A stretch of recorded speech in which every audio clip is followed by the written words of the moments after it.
Luis Alejandro Velasco looked all around him. All that he could see was the endless ocean. Hello, everyone.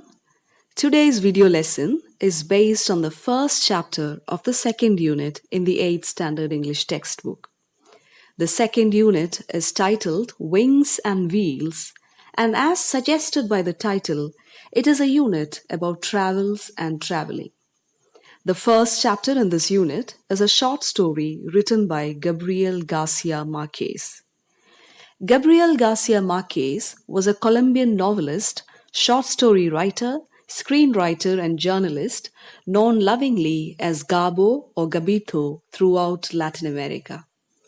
Considered one of the most important writers of the 20th century, he was awarded the Nobel Prize for Literature in 1982.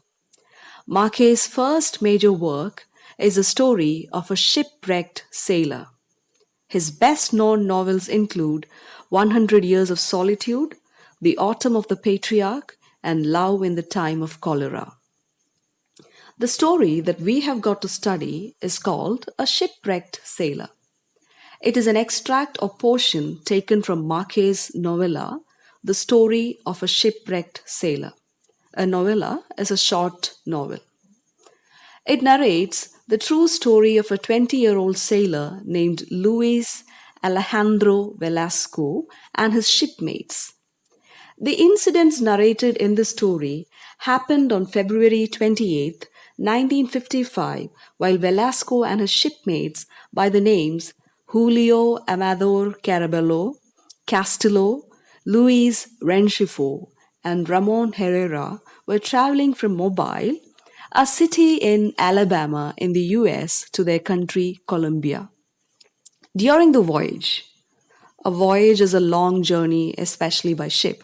So during the voyage, a storm blows, their ship capsizes or overturns, and Velasco, along with his friends, falls out of the ship into the ocean. What happens after that forms the story. Before I start narrating the story, let us familiarize ourselves with the names of the characters once more. Luis Alejandro Velasco is the main character of our story. His four friends are Julio Amador Carabello, Castillo, Luis Renchifo, and Ramon Herrera. So, character number one is Luis Velasco, Luis Alejandro Velasco, the hero of our story. Character number two is Julio Amador Carabello. Character number three is Castillo. Character number four is Luis Renchifo. And character number five is Ramon Herrera. So from now on, we are going to call them Velasco, Carabello, Castillo, Renchifo, and Herrera. The story is narrated by the main character, Velasco. Now let's get into the story. So, I told you that Velasco's ship had got caught in a storm and that he and all his friends had fallen into the ocean. Velasco's first thought when he fell into the ocean was that he was completely alone. His ship had fallen into a deep pit in the ocean and was not to be seen. Velasco had absolutely no idea what was happening. He grabbed one of the crates that was moving up and down on the surface of the ocean and looked around. A crate is a wooden container used for transporting goods. So, having taken hold of the crate, Velasco looked around and realized that it was a perfectly clear day. There were no signs of a shipwreck anywhere on the ocean, except the small waves caused by the wind and the cargo that was scattered across the surface of the ocean. Cargo means goods carried on a ship, aircraft, or motor vehicle. When the ship got destroyed in the storm, all the people and goods on board had fallen into the ocean. That was why there was cargo scattered all across. So, as Velasco was lying there in the middle of the ocean, he began to hear shouts from nearby. Though there was a very sharp sound of the wind blowing, he could understand the voice of Julio Amador Carabello. Caraballo was a tall, strong officer and he was shouting at someone. What was he shouting? Fatso, hold there. This was what he was shouting. He was asking someone not to give up. When he heard Caraballo's shout, Velasco realized he was not alone in the sea. In fact, it was as if someone had woken him up from a moment's deep sleep. Only a few meters away from him, his friends were shouting to each other and they were all trying not to sink. Very quickly, Velasco started thinking about what he could do.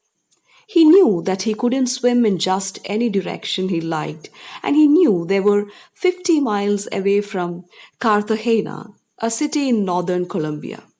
He didn't feel scared as yet and felt that he could grasp onto the crate for as long as help arrived. He was relieved to know that all around him, his other sailor friends were facing the same unfortunate situation. That's when Velasco saw the raft. A raft is a small lifeboat. Imagine Velasco's relief when he saw the raft. There was not just one, but two life rafts about 7 meters away from each other. Both these lifeboats had appeared suddenly on top of a wave near to where Velasco's friends were calling out to each other. Even though the life rafts were near his friends, for some strange reason, none of them could reach those life rafts. And in just 1 second, one of the rafts disappeared from sight. Now only one life raft could be seen. Velasco just didn't know what to do. However, he started swimming towards the one life raft he could see. With each and every passing second, that life raft was moving away from him. He swam for almost 3 minutes. In between, for a second, he couldn't see the raft, but he was careful not to lose sense of his position or the direction in which he was swimming. Suddenly, a rough wave pushed the raft to where Velasco was.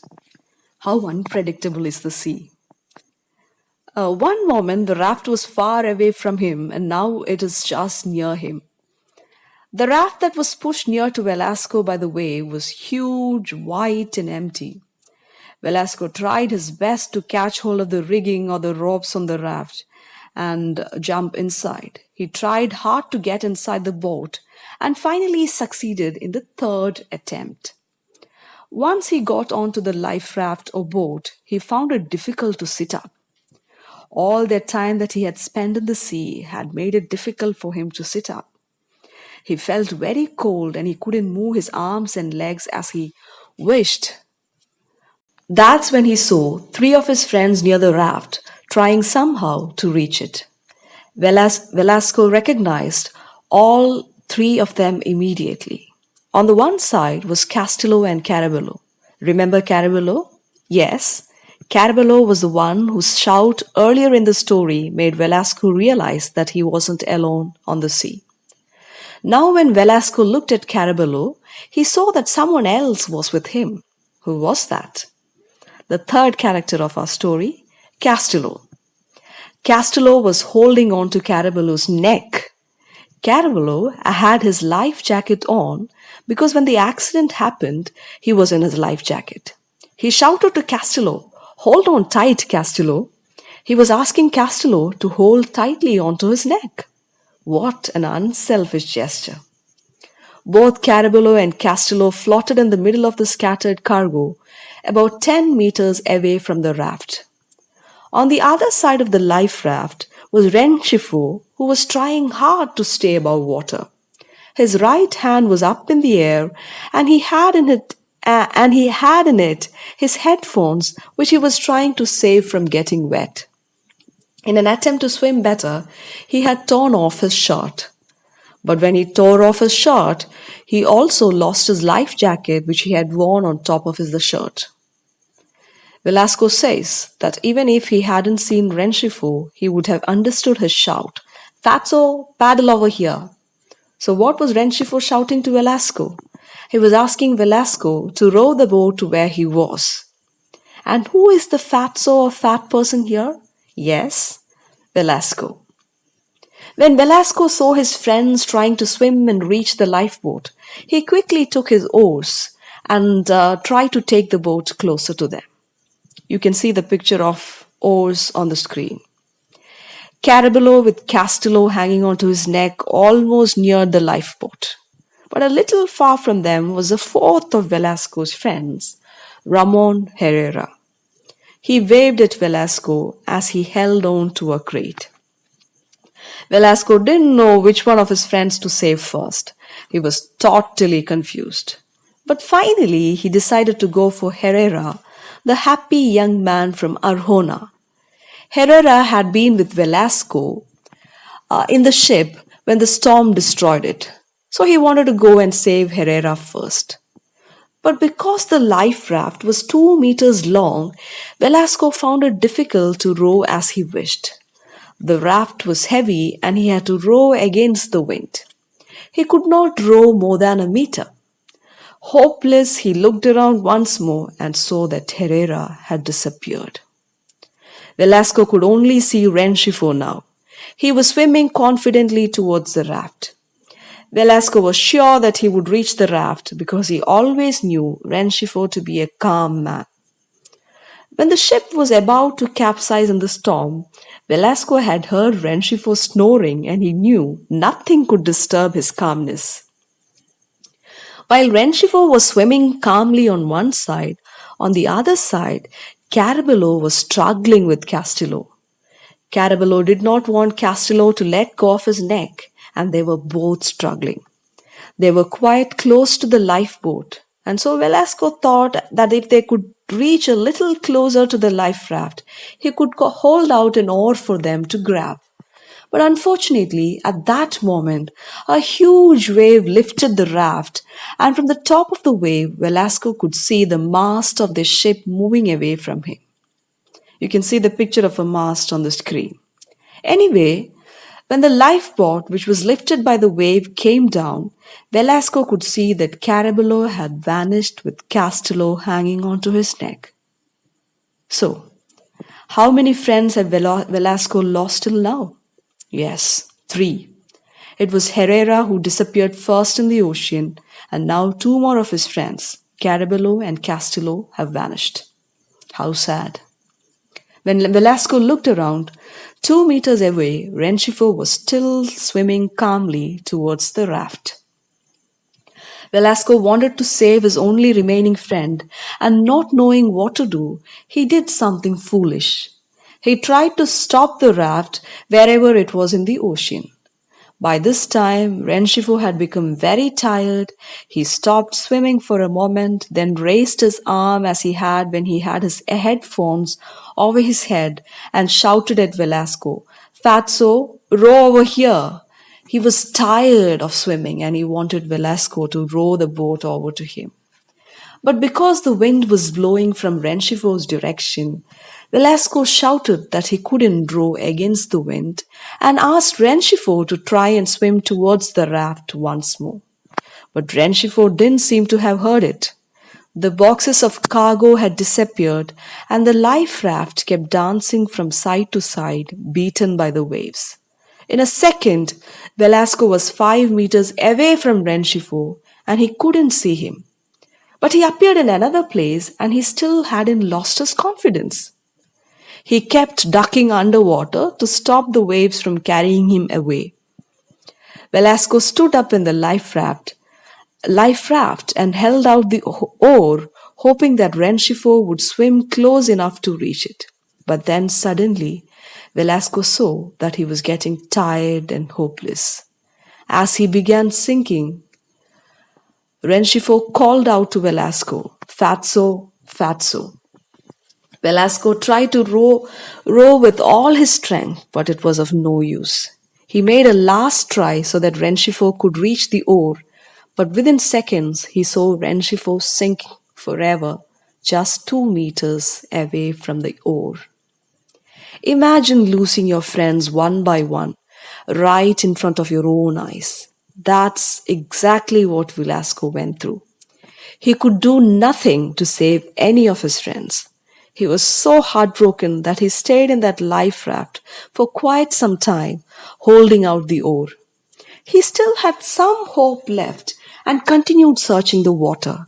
He thought that at least one of his friends would come up from the water again. But the sea was clear and the wind was blowing stronger every minute. The cargo was not to be seen any more. When Velasco saw the mast of their ship, he understood that the ship hadn't sunk as he first thought, and he felt that one of his friends had somehow managed to reach the other life rafts. He remembered that there were around 6 life rafts, some rowboats, and some whalers on their ship.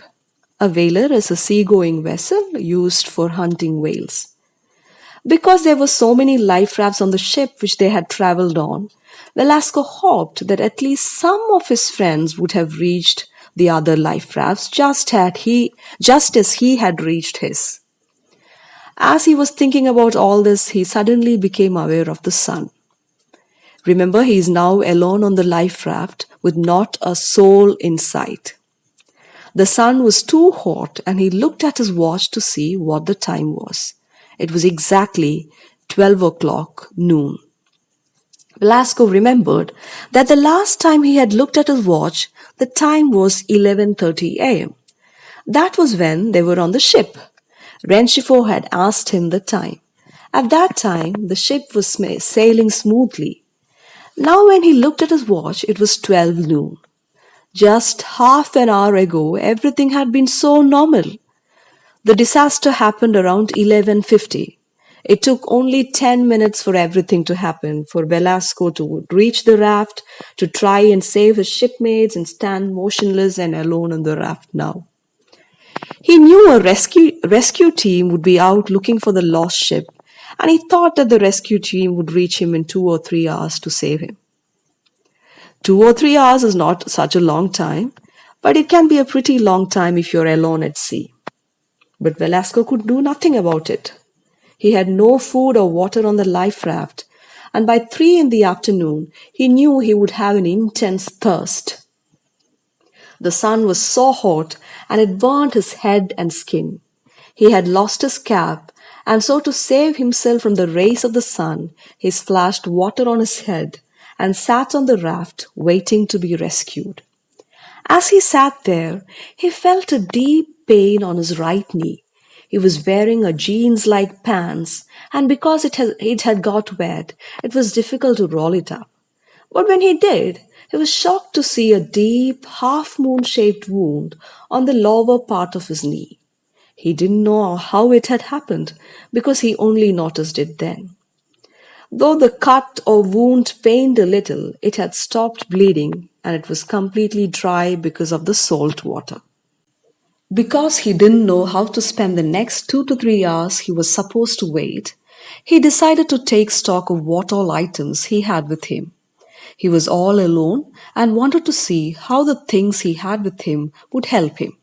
First of all, he had his watch with him, which he knew he could trust, because even after getting wet, the watch showed the perfect time. But he kept on looking at his watch because he didn't know what else to do.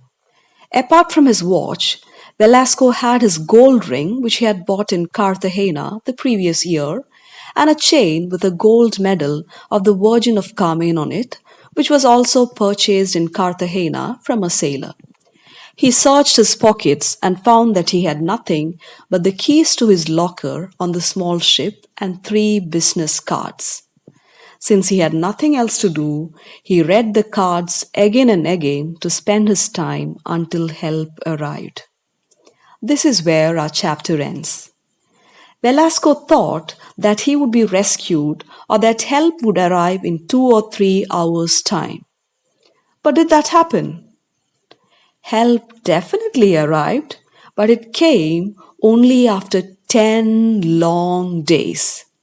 Imagine having to spend 10 days on the sea, all alone in a life raft with no food and water.